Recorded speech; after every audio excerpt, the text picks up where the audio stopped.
Morning friends, happy Friday, how the heck you doing? And before we start, as usual, it's creator credit time. Thanks to SK over on a slightly different media channel for setting us up with this narrative. And getting straight to the point, two things are absolutely amazing about this video. The first thing is that Harry's completely unscripted and he's able to talk to the camera as though he's talking to the people involved in this charity, involved in getting the benefits from this charity, the filmmakers themselves. And he also seems just so confident and relaxed. He's an absolute natural, off-the-scale statesman. The second thing is, he donated £1.5 million of his own money after tax to make this happen to children in need. That is a phenomenal amount of money for a non-working royal to donate. Do you know what I'm saying there? What do the other lot ever donate in terms of cash? Zero. A phenomenal amount of money to donate to make good things happen. This is what people who imagine even a taxpayer-funded royal family to be. Harry's not taxpayer-funded. He's exactly what people want a royal family to be. How they imagine it to be. What we want to see them doing with evidence. Off the scale amazing. Tonight is not just about the challenges. It's about potential, community, and what becomes possible when young people are seen, heard, and believed in. And to every young person here tonight, your story, your voice, and your future matter. Every young person deserves to feel safe and hopeful. That is why grassroots organizations like CRS, Take One Studios, and Epic Partners matter so deeply. Trusted relationships, creative outlets, and sport, they're not luxuries, they're lifelines. My donation to BBC Children in Need was made to support this collaborative work. It is helping to fund the Music Mentors program between CRS and Epic Partners, and it is driving forward the physical rebuilding of the community recording studio. Our vision isn't just to rebuild a roof, it's to create a state-of-the-art long-term space where young people can create, connect, and thrive for generations to come. Well said, Martin Gould. Can we talk about Prince Harry for a second? Because wow, the man knows how to communicate. What struck me about his message wasn't flashy language or dramatic sound bites, it was the simplicity of it, the clarity, the fact that he stayed focused on something that often gets overlooked. Young people matter, their voices matter, their ideas matter. And, as Harry pointed out, incredible things can happen when young people are actually seen, heard, and believed in. It's such a simple message, yet it's one that hits hard, because so many young people spend years feeling invisible. Think about that. How many young people have been told they're too inexperienced, too young, too unrealistic, too ambitious, too idealistic? Harry's message was the exact opposite. It was about potential. It was about possibility. It was about what becomes achievable when someone finally says, "I believe in you." And then he backed those words up with action. £1.5 million, his own money, donated to support young filmmakers. Now that's the part that really grabs people's attention, because anyone can give a speech, anyone can post a statement, anyone can talk about empowering young people, but putting your own money on the table, that's different. That's commitment. For regular people watching, this is the kind of thing that stands out. Not the endless royal gossip, not the palace drama, not who sat where or who wore what. People notice action. They notice when somebody uses their position to create opportunities for others. Some young filmmaker somewhere has a story they've been desperate to tell. Some young creator has talent but no funding. Some young person has a dream that's been sitting on a shelf because nobody was willing to take a chance on them. This donation could change that. And honestly, this is what many people wish they saw more often from public figures. Less ceremony, more impact. Less talking about change, more creating it. That's why Harry continues to connect with so many people.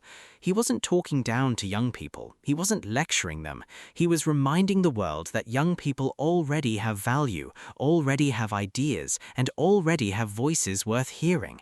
The only question is whether society is willing to listen, and that's a message that resonates far beyond royal headlines, because everybody remembers being young and wishing someone would take them seriously. Everybody remembers wanting a chance. Everybody remembers wanting someone to believe in them. Harry's message was simple. See young people, hear young people, believe in young people. Because when that happens, incredible things become possible. And judging by his donation, those weren't just words, they were actions. And actions will always speak louder than titles. You know what stood out to me about Harry's message? It wasn't the usual "look what I did" speech. There was none of that main character energy, none of that chest beating. Instead, he basically grabbed the spotlight and pointed it somewhere else. He was saying, nah, don't look at me, look at these young people. Look at the people showing up for them every single day. And honestly, that's where the real story is. Because if you've ever grown up in a neighborhood where opportunities are scarce, you already know talent is everywhere, absolutely everywhere. The problem is not a lack of talent. The problem is that sometimes there's nowhere for that talent to go. You've got kids who can write songs, produce beats, paint murals, build businesses, tell stories, crack jokes better than half the comedians on television. But if nobody invests in them, all that potential just sits there like a sports car parked in a garage with no fuel. That's why this recording studio matters. Some people see microphones in computers. Young people see possibilities. One kid walks into that room thinking, I'm just messing around with music. Next thing you know, they're recording music. A year later, they're producing tracks. 3 years later, they're teaching the next group of kids. That's how communities actually change. Not overnight, not with a magic wand, not because somebody gave a motivational speech and everyone suddenly became successful by Tuesday morning. Life does not work like that. Real change is slow. It's somebody opening a door and keeping it open. It's the mentor who shows up even when nobody's clapping. It's the volunteer who has been helping kids for years without getting their face on a magazine cover. It's the community worker who knows every young person by name. Those people are the real MVPs, and Harry seemed to understand that.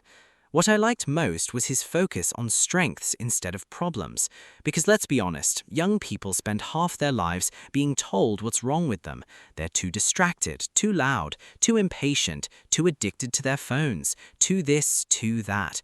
At some point, you start wondering if adults think an entire generation was personally responsible for every problem on Earth.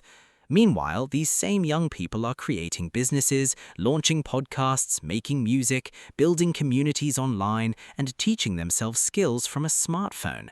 Maybe the issue isn't that young people lack potential. Maybe the issue is that adults sometimes forget how much potential is sitting right in front of them. And that's why this message landed. Harry wasn't talking about fixing young people. He was talking about believing in them. Big difference. One approach treats them like a problem, the other treats them like an opportunity. And honestly, that's the better question, because once you start asking what's possible, everything changes. A recording studio stops being a room full of equipment. Now it's a launch pad. A kid walks into that room thinking they're just messing around with music. Next thing you know, they're recording music, learning confidence, learning how to express themselves, learning that their ideas actually matter. And trust me, that lesson is worth more than any microphone sitting in the room. The same goes for mentors. People hear the word mentor and think somebody giving a serious life speech every Tuesday afternoon. Half the time, it's much simpler. It's somebody showing up consistently, somebody listening, somebody encouraging, somebody saying, keep going, you've got this. You'd be surprised how many successful adults are basically running on confidence they borrowed from one supportive person 20 years ago. One teacher, one coach, one youth worker, one neighbor, one person who saw potential before anybody else did. That stuff sticks. Years later, people still remember it, and that's why these community spaces matter so much. Thank you so much for watching. I'm your host, Miles, and can we all agree that maybe, just maybe, the world needs fewer people talking about young people and more people actually listening to them? What a concept. Revolutionary stuff, I know. If you enjoyed this video, make sure you like, subscribe, and turn on those notifications so you don't miss the next round of headlines, hot takes, internet chaos, and the stories everyone suddenly becomes an expert on overnight.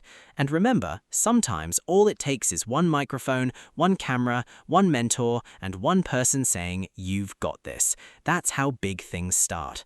Until next time, take care of yourselves, stay curious, stay kind, and try not to start any international incidents in the comments section while I'm gone.